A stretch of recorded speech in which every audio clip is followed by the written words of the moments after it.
마지막 절까지 같이 한 목소리로 공독하겠습니다. 룻의 시어머니 나오미가 그에게 이르되 내 딸아 내가 너를 위하여 안식할 곳을 구하여 너를 복되게 하여야 하지 않겠느냐.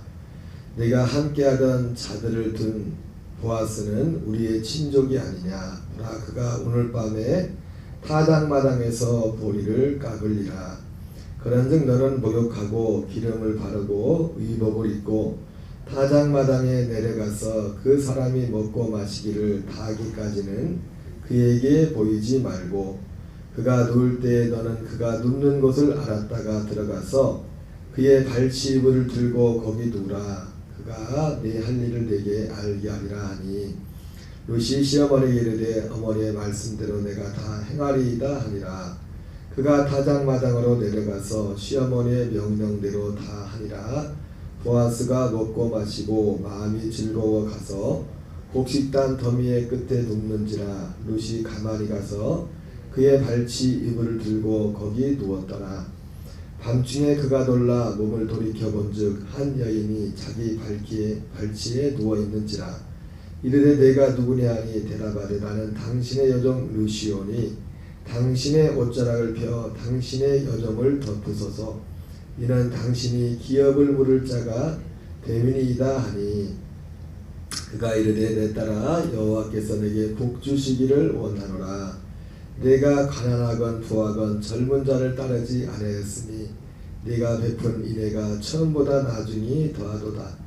그리고 이제 내 딸아 두려워하지 말라. 내가 네 말대로 네게 다 행하리라. 내가 현숙한 여자인 줄을 나의 성읍 백성이 다 아느니라. 참으로 나는 기업을 물을 자이나 기업 물을 자로서 나보다 더 가까운 사람이 있으니 이 밤에 여기서 머물라. 아침에 그가 기업 물을 자의 책임을 네게 이행하려면 하면 좋으니 그가 그 기업 물을 자의 책임을 행할 것이라. 만일 그가 그 기업 물을 자의 책임을 네게 이행하기를 기뻐하지 아니하면 여호와께서 살아계심을 두고 맹세하노니 내가 기업 물을 자의 책임을 네게 이행하리라. 아침까지 누워 있을지니라 하는지라. 룻이 새벽까지 그의 발치에 누웠다가 사람이 서로 알아보기 어려울 때에 일어났으니 보아스가 말하기를 여인이 타작마당에 들어온 것을 사람이 알지 못하여야 할 것이라 하였음이라. 보아스가 이르되 내 겉옷을 가져다가 그것을 펴서 잡으라 하매 그것을 펴서 잡으니 보리를 6번 되어 룻에게 지워주고 성읍으로 들어가니라. 룻이 시어머니에게 가니 그가 이르되 내 딸아 어떻게 되었느냐 하니 룻이 그 사람이 자기에게 행한 것을 다 알리고 이르되 그가 내게 이 보리를 6번 되어 주며 이르기를 빈손으로 내 시어머니에게 가지 말라 하더이다 하니라. 이에 시어머니가 이르되 내 딸아 이 사건이 어떻게 될지 알기까지 앉아있으라. 그 사람이 오늘 이 일을 성취하기 전에는 쉬지 아니하리라 하니라. 아멘. 할렐루야. 오늘은 룻기서 3장 1절부터 18절까지 말씀을 중심으로 기업 무르기에 관한 주제로 하나님의 말씀을 전하겠습니다. 룻기서는 앞에서 여러 가지 말씀들을 나눴지만 사실은 룻기서를 통해서 우리에게 주는 가장 중요한 그 메시지는 이 기업 무르기와 같은 메시지입니다. 특별히 오늘 이제 그 나오미가 이제 룻에게 내가 이제 안식할 자를 찾아야 된다 하면서 이제 룻이 그 이제 보아스를 밤중에 찾아가는 사건이 기록되어 있습니다. 그리고 시어머니가 가르쳐준 대로 밤이 잠잘 시간이 됐을 때 이제 좀 상상이 되지 않습니다. 그 장면이 정확히 저는 이걸 보면서도 그 보아스의 그 옆에 조용히 모르게 이제 누워 있다가 오늘 장면 이제 보아스가 잠에서 깨서 깜짝 놀라서 한 여자가 누워 있길래 누구냐고 했더니 오늘 그 룻이 이제 자초지정을 말하죠. 8절에 보니까 밤중에 그가 놀라 몸을 돌이켜본즉 한 여인이 자기 발치에 누워 있는지라. 이르되 내가 누구냐 하니 대답하되 나는 당신의 여종 룻이오니 당신의 옷자락을 펴 당신의 여정을 덮으소서. 이는 당신이 기업을 물을 자가 됨이니이다. 이렇게 말을 했습니다. 여기서 당신의 옷자락을 펴서 여정을 덮으라는 것은 보통 그 당시에 요즘으로 치면은 내가 당신을 책임지겠다. 남자가 여자에게 뭐 프로포즈하는 같은 그런 결혼을 상징하는 것입니다. 앞뒤 없이 룻이 보아스 이것을 한 것은 이유는 여기 뭐라 했어요? 이는 당신이 기업 물을 자가 됨이니이다. 이렇게 이유가 기업 물을 자가 됨이니이다. 그 의미에서 당신의 옷자락을 펴 당신의 용을 덮으라고 말했던 겁니다.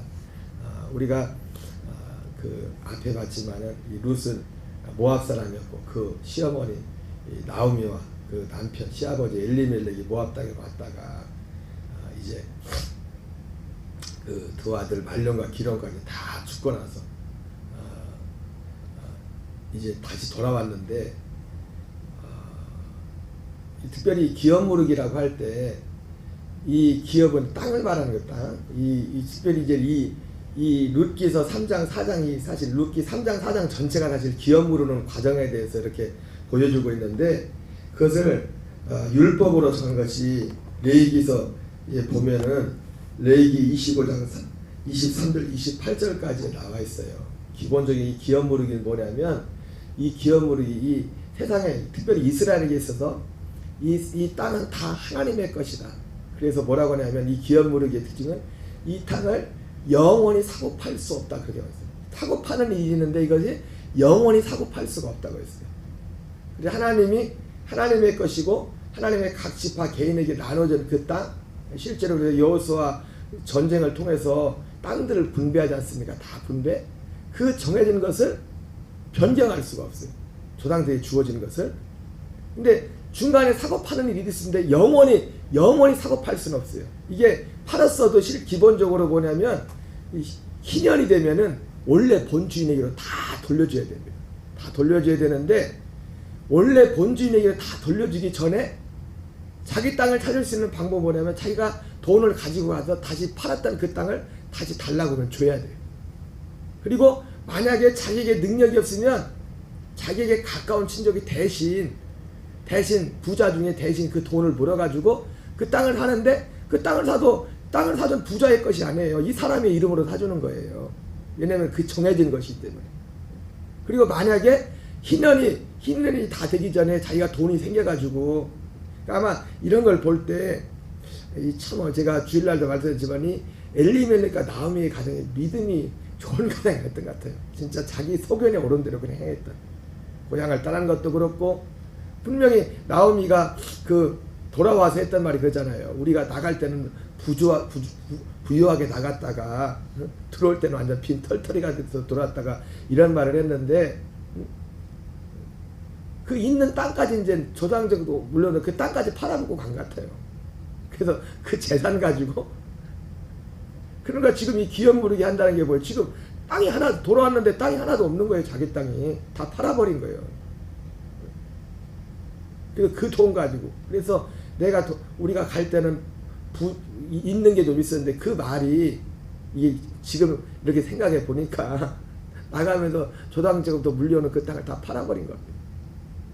그리고도 그것까지도 다 잃어버리고 만약에 왔으면은 이제 기업 무르기 사실은 두 가지로 나가죠. 하나는 땅과 그리고 사람도 기업 무르기랑 좀 그렇지만은 이 대를 이어가는 그런 것들이 있어요. 그래서 여기 보면은 이 나중에 나오면 되지만 이 기업을 물을 때 땅만 이렇게 해주는 게 아니라 지금 홀로 남은 룻까지 같이 책임을 져야 돼. 그래가지고 지금 대가 끊어지게 됐잖아요. 그 엘리멜렉 말론 지금 룻은 말론의 아내인데 말론으로부터 이 대가 끊어지는데 그 대를 대신 사실 어떻게 보면 보아스가 이어줘야 되는 그 가문에 의해서 보면은 그래서 오늘 이 보아스가 10절에서 그 얘기를 하는 겁니다. 그가 이 얘기를 듣고서 당신이 기업 물을 자이기 때문에 내가 지금 발치에 당신의 옷자락을 펴서 내 몸을 덮어서 이렇게 말한 이유가 당신이 기업 물을 자가 되기 때문에 그렇습니다. 지금 말했더니 이게 우리는 이걸 뭔 얘기하는지 모르겠지만 이 사람들 세계에서는 이 말은 뭔 말인지 의미를 알잖아요. 통하는 거잖아요. 그래가지고 따라 여호와께 내게 복 주시기를 원하노라. 내가 가난하건 부하건 젊은 자를 따르지 않았으니 내가 베푼 은혜가 처음보다 나중이 더하도다. 그러니까 엊그제도 말씀드렸지만 보아스하고 루스하고 나중에 결혼을 하게 되지만은 보아스는 뭐라 했어요? 뒤에 보면 나이가 첫 번째 시아버지인 엘리멜렉 뻘되는, 어쩌면 엘리멜렉보다 더 많았을 수도 있어요. 어쩌면은. 그래서 그 증거로 들었던 하나가 처음에 이제는 루시 보리 이삭 주스러 갔다 들어와서 시어머니한테 얘기했을 때 시어머니 나오미가 그러지 않습니까? 그는 우리의 친족이고 근족이고 기업을 물을 자고 뭐 얘기하면서 그가 죽은 자와 산 자를 위해서 죽은 자를 위해서도 그렇게 은혜를 베풀더니 산 자를 위해서 지금 산 자를 우리에게도 은혜 베풀기를 그치지 않는구나, 그런 말을 했지 않습니까? 그래서 엘리멜렉이 그 시아버지, 첫 번째 시아버지 엘리멜렉이 살아있을 때에도 이 보아스에게 은혜를 많이 받았다는 것이 여러 가지 볼 때, 그리고 또 이 장면을 볼 때 내가 가난하건 부하건 젊은 자를 따르지 않았으니, 우리가 어떤 목사님이 그래요.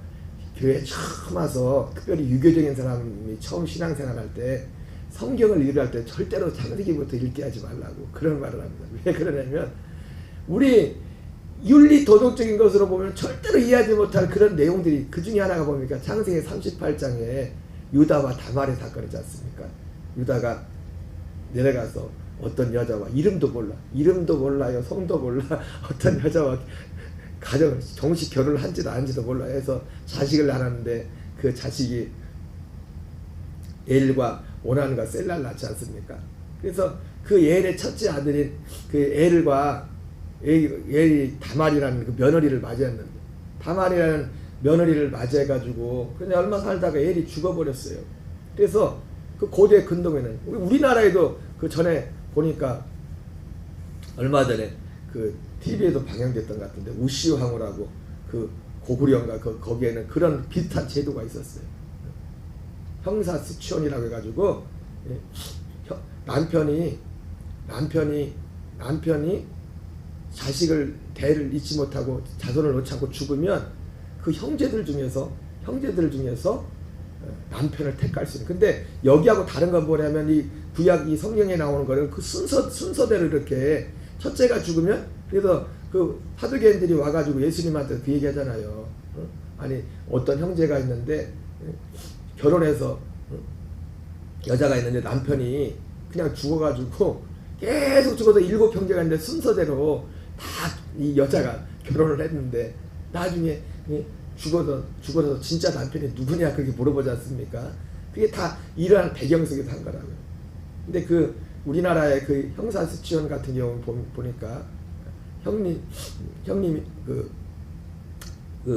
이 우시왕 같은 경우는 이 순서대로 형제를 선택하는 게 아니라 남편이 죽으면 자기가 원하는 형제를 그 여자가 선택을 하는 거예요. 살아있는 사람. 그래서 그 드라마상에 보면은 이 우시왕후가 이 재는 거죠. 남편이 죽고 나서. 그래서 누구를 선택하냐면 그 사람이 선택하는 사람이 사실은 왕이 되는 거예요. 왜냐하면 이 남편이 왕이었기 때문에 그 왕이 계승하려면 자기가 선택하는 그 남자가 그 첫째가 둘째가 됐든 셋째가 됐든 넷째가 됐든 선택하는, 우리로 말하면 도련님이 남편을 대신해서 왕이 되는 거예요. 그러니까 우리나라는 그런데, 그래서 이제는 이 우시왕 같은 경우는 전략적으로 자기가 전략적으로 볼 때 유리한 사람을 선택해서 자기가 왕이 될 사람한테 자기가 황후 자리를 계속 이어가죠. 그런 것들인데 그거에 반해서 이스라엘이나 이런 데는 그게 아니라 이제 순서대로 첫째가 죽으면 둘째가 죽으면, 그래서 이제 둘째 오난에게 이제는 유다가 오난에게 명령해가지고 이 다말하고 이제 결혼해서 이제는 씨를 잇도록 이제 대를 잇도록, 이 대를 뭐냐면 첫째의 대를 잇는 거예요. 첫째의 대를, 이 대를 이어가는 거는 첫째 장자의 대를 잇는 거예요. 근데 성경에 뭐랍니까? 오난이 이거 낳아봤자 내 자식도 아니야. 그 표현이 그거예요. 내 씨가 되지 않는다는 거예요. 어차피 낳기는 내가 이 결혼 내가 관계를 해가지고 자식을 낳지만 이름은 형님의 자식으로 호적이 쉽게 안 되면 호적이 형님의. 제가 아는 목사님 중에 그런 분 요즘도 그런 분이 계시더라고요. 형제들이 있었는데 지금 자기가 호적에 올라가 있는 아버지가 아니라 큰아버지인가 그렇대요. 자기 아들로 올라가는. 왜냐하면 그 아버지는 원래 친아버님은 그래서 친아버님은 저기 뭐 해남인가 사시고 뭐 실제 같이 사시는 호적에 올라가는 아버지는 뭐 다른 데서 사신다고 하시더라고요. 사시는 탄 지역이 다른데 이 형제 되시는 아버지의 형 되시는 분이 자식이 없어가지고 옛날에 그런 일이 많이 있었나 봐요. 그래가지고 그 아버지가 이 아들을 그 형제에게 이제는 그 자식으로 양자로 준 거예요. 호적이 그렇게 올라간 거죠. 근데 이 이스라엘의 이 법에서는 그때 고등은행에서는 아들이 그 죽으면은 그렇게 됐어요. 그래서 오난이 어떻게 하면까 이거 나봤자 이거 내 자식도 아닌데 그래가지고 어떻게 해요? 땅에다 설정을 했다고 했어요. 그래서 하나님이 그것을 악하게 보시고 오난을 죽여버렸어요. 이게 하나님께로부터 제대로 한 걸 알게 되죠, 그죠? 하나님께로부터.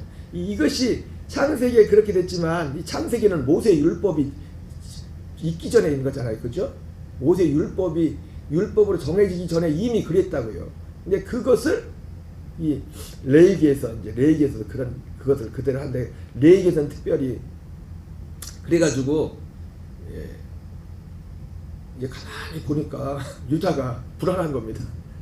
자식이 이제 어린 셀라 하나 남았는데 얘도 잘못했다 죽으면 어떻게 해? 그래가 안 주는 거예요. 자식 셀라를 줄 생각을 안 해.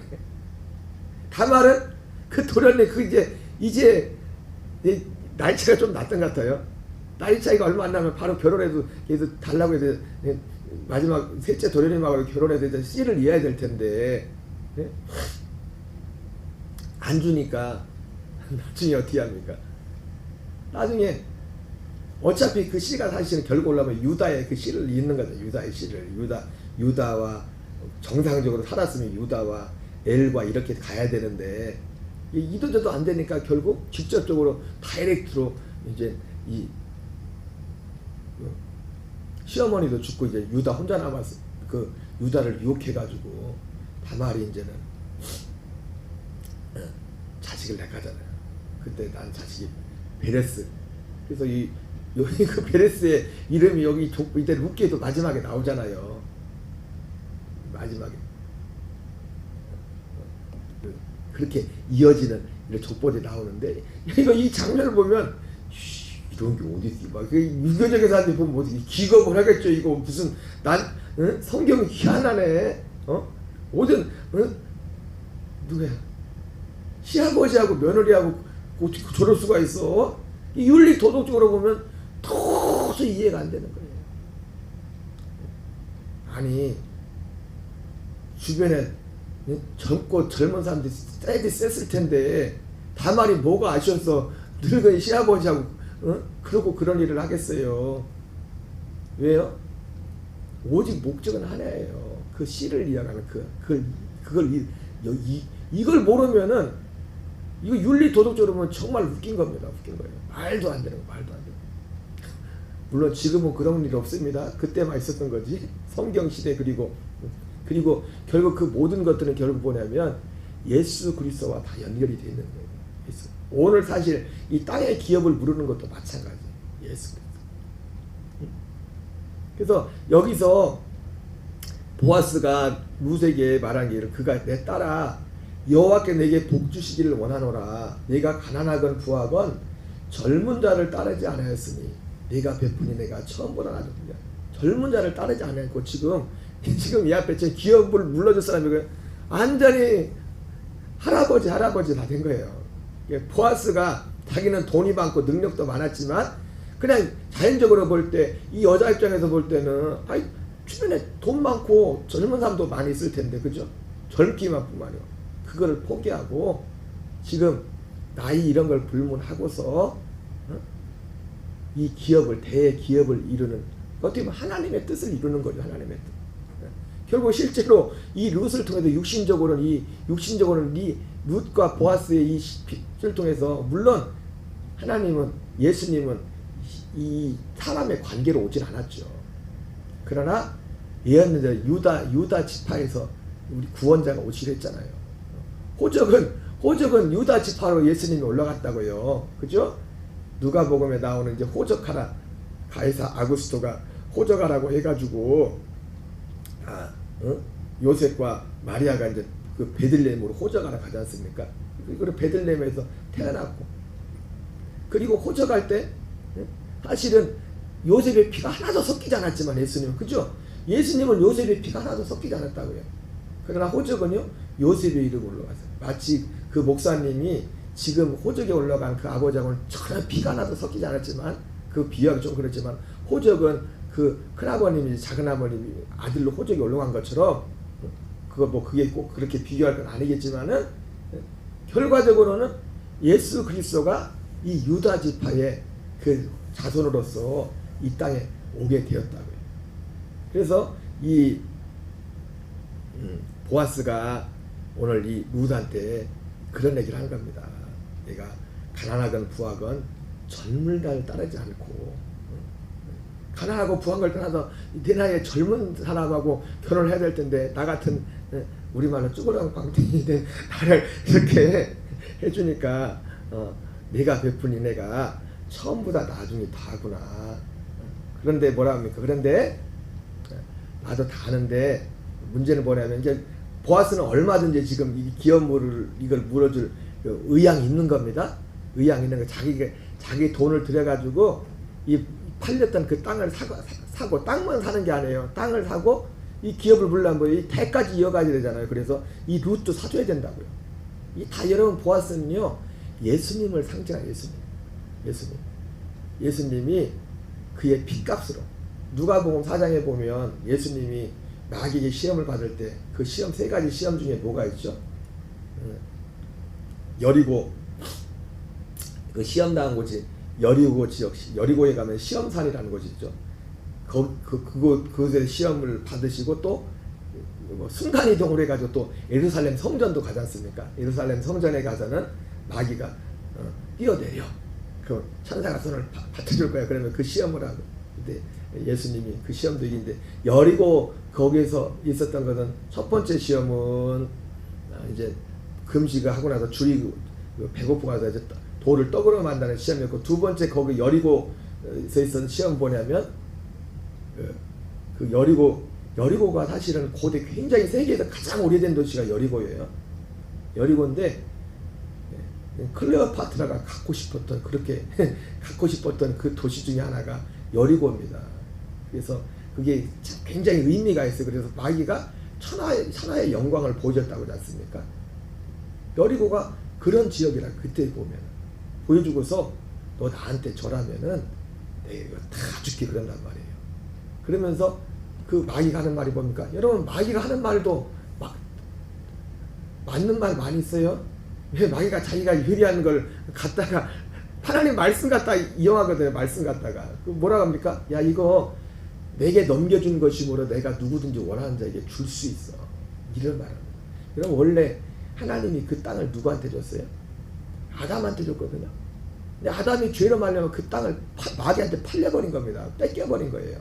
이게 똑같은 겁니다. 지금 이 엘리멜렉의 가정이 어쨌든 가난해가지고 그 땅 팔아먹고 갔잖아요. 원래 그 땅은 엘리멜렉이 준 땅인데 이유는 모르겠어요. 가난하고 어려움이 와서 그래서 먹고 살만했던 것 같은데 갈 때 부자였다니까. 그 땅 파는 게 있어도 부자인지 모르겠지만은 그걸 팔아버렸단 말이에요. 팔아버렸어. 넘겨버렸다. 쉽게 말하면 그 마귀의 표현을 말하면 내게 넘겨준 것이고 다른 아무개에게 그걸 넘겨줘 버리고 그냥 가버렸단 말이에요. 엘리멜렉이 뺏겨버렸다. 그러면서 마귀가 누구든지 내가 원하는 자에게 줄 수 있다. 그렇게 말해요. 원하는 자에게. 여러분 그래서 예수 안 믿어도 하나님이 주는 복도 있지만 마귀가 주는 세상 사람들이 주는 생각은 마귀가 주는 것도 많다고요. 마귀가 얼마든지 줄 수 있다고요. 원하는 자에게. 원하는 자에게. 마귀에게 그 권한을 뺏겼단 말이에요. 그래서 예수님이 오신 목적지 하나 뭡니까? 그를 도로 쳐주려고 오신 겁니다. 예수님이. 그래서 예수님은 예수님의 피로 두 가지를 삽니다. 이 뺏겼던 빚값으로 이 땅을 사는 것이 뺏겼던. 그래서 이 땅을 산 것을 마지막 이제 실제 우리에게 이루어지는 그 실체가 뭐냐면 천년왕국이 천년왕국. 땅도 사고 마귀 팔렸던 우리 사람들을 삽니다. 오늘 이 기업 부르는 게 두 가지 기업을 부르지 않습니까? 땅의 기업을 부르고 사람까지 부르잖아요. 기업을 부르는 사람 입장에서 볼 때는 전혀 남는 장사가 안 해요. 남는 게 없어요. 다 누구를 위해서? 지금 이 사람들을 위해서. 땅도 찾아주고 사람의 권리도 찾아주고 그렇게. 그런데 문제는 뭐냐면 오늘 본문에 이 뒤에 보면 나오지만은 12절에 참으로 나는 기업을 물을 자이나 기업 물을 자라서 나보다 더 가까운 사람이 있다. 이제 기업을 물려주는 것도 순서가 있었나? 순서가 가까운 순서대로. 그래서 보아스는 얼마든지 의향이 있었지만은 자기보다 먼저 이 의무를 가진 이 권리를 의무이기도 하면서 또 한편으로는 권리이기도 하죠. 보아스가 그 마음과 능력이 있다고 해서 마음대로 할 수 있는 게 아니라 그보다 먼저 이 앞에 그 권리 있는 사람이 그것을 할 거냐 하지 않을 거냐 그걸 먼저 물어봐요. 그게 이제 나온 게 4장에 이제 그 내용을 하는 거예요. 그래서 3장, 4장은 사실은 연결된 다 하나의 부분입니다. 그래서 오늘 보아스가 그런 얘기를 하는 겁니다. 나보다 더 가까운 사람이 있으니까 내가. 그래서 오늘 마지막 끝날 때 이제 그 사람 물어보고 나서 내용이 그예요. 그 사람한테 물어보고 나서 그 사람이 그렇게 하겠다고 하면 뭐 다행이고 그렇게 하도록 하고 그 사람이 못 하겠다고 하면은 내가 해줄게. 내가 내 부탁을 들어줄게. 그 얘기를 하는 겁니다. 그래서 지금 그 얘기 하고 나서 이제는 또 볼이 몇 대를 대줘서 이제는 시어머니 갖다 주라고 하니까 이제 루시 가지고 가서 시어머니한테 주고 야 가서 어떻게 됐어 물어보니까 지금 됐던 얘기를 시어머니한테 그대로 되니까 얘기하니까 오늘 마지막에 어떻게 끝냅니까? 나옵니다. 야 그 사람이 일이 이루어지기 전까지 일을 쉬지 않을 거야. 그 사람이 더 급하고 그 사람이 더 그런 마음. 예수님은 하나님 편에서 남는 게 아무것도 없는데 어떻게 보면 그분의 마음이 더 급해. 우리보다도 그분의 마음이 더 급해요. 우리에게 빼앗긴 땅을 찾아주고 우리의 마귀에 팔렸던 우리를 사서. 그래서 계시록에도 보면 그의 피로 우리를 샀다고 하잖아요. 예수님의 피로 우리 피를 사시고 땅을 사시고. 이게 루키에는 그러니까 사실은 굉장한 복음 중에 복음이에요. 많은 사람들은 루시 효도한 거 그런 거 하는데 안 해요. 성경은 그걸 기록한 게 아니에요. 룻을 통해서 제가 주일날로 하겠다는 그런 이 하나님과의 그 관계였던 믿음을 예표했고, 그리고 이 룻이 결국은 여러분 믿음의 결국은 뭐냐면 우리가 하나님을 향한 하나님께 대한 회개, 그분을 따르고자 하는 우리가 그 믿음의 그 중심에 예수 그리스도를 통해서 우리에게 이루고자 하는 그 복음에 대한 약속, 그것이 우리의 믿음의 핵심이에요. 근데 이 기업 물리기를 하려면 여기에도 중요한 원리가 있습니다. 원칙이 있어요. 첫째는 뭐냐면 한 4가지 원칙이 있는데 친족이에요. 근족, 가까운 친족. 그래서 보아스는 가까운 친족이죠.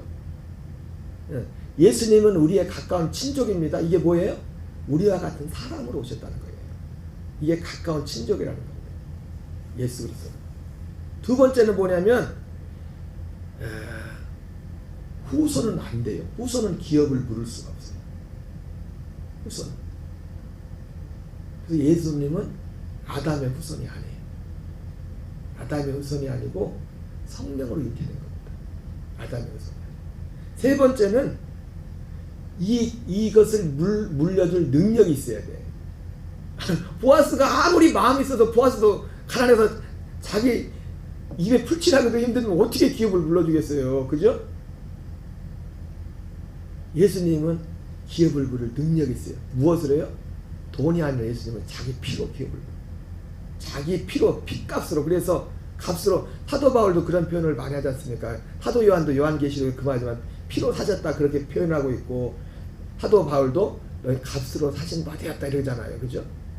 그 값이 뭐예요? 피값으로 예수님의 피값으로 땅도 빼앗긴 땅도 다시 도로 찾고 예수님의 피값으로 빼앗겼던 우리 마귀에 뺏겼던 우리 존재 사실은 땅도 중요하지만 우리 그래서 제가 영원한 기업의 약속 새언약이 뭐라고 해서 영원한 기업의 약속을 할때 그 영원한 기업이 두 가지라고 했잖아요. 천년천국이라는 하나님의 나라와 우리 부활의 몸 이것이 우리의 기업입니다. 우리의 영원한 기업은 이 두 가지밖에 없어요. 그 부활의 몸과 우리 부활 그러니까 주님이 그래서 두 가지를 사는 겁니다. 땅을 사고 우리 존재 자체를 사주는 거예요. 우리 존재 자체를 마귀에서 사주는 거예요. 그래서 네 가지의 원칙이 있어요. 기업을 부르려면 근족이어야 돼.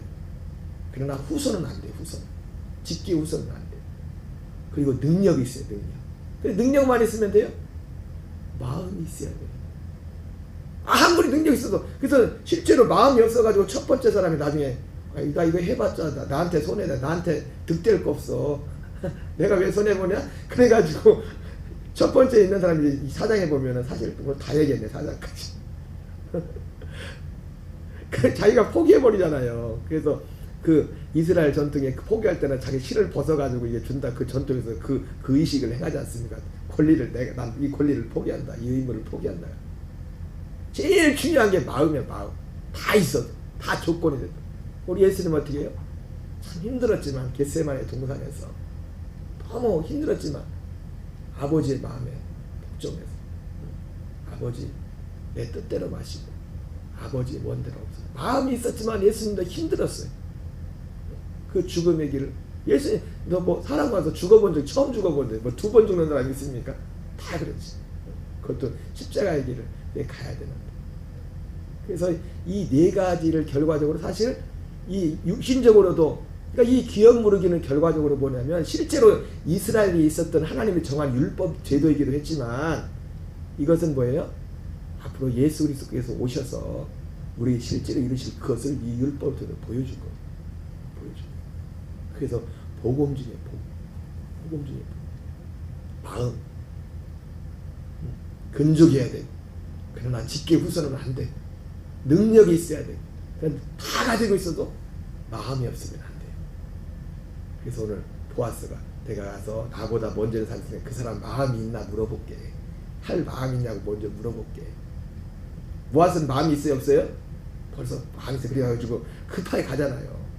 그래서 나오미가 그걸 알고서 야 얘기 들어보니까 오늘 얘기가 그거예요. 사실 보아스가 마음이 있는 것 같다. 그 사람 일이 이루어질까지 쉬지 않을 거야 지금. 그 얘기하면서 이제 오늘 룻기서 3장이 끝나는 겁니다. 여러분 우리 주 예수 그리스도는 우리 모든 오직 유일하신 이 땅과 마귀에게 빼앗겼던 이 땅과 죄의 마귀에게 팔려 있는 우리들을 사서 정상으로 원해지시길 그리고 영원한 기업을 주실 영원한 유일하신 기업 물을 자는 오직 우리 주 예수 그리스도밖에 없는 줄 믿습니다. 오늘 한날도 이분에게 핏값으로 사신 하나님의 아들들로서 온전히 그분과 연합하여 살아가는 저와 여러분 되시기 바랍니다. 주기도문으로 마치겠습니다. 하늘에 계신 우리 아버지여 이름이 거룩히 여김을 받으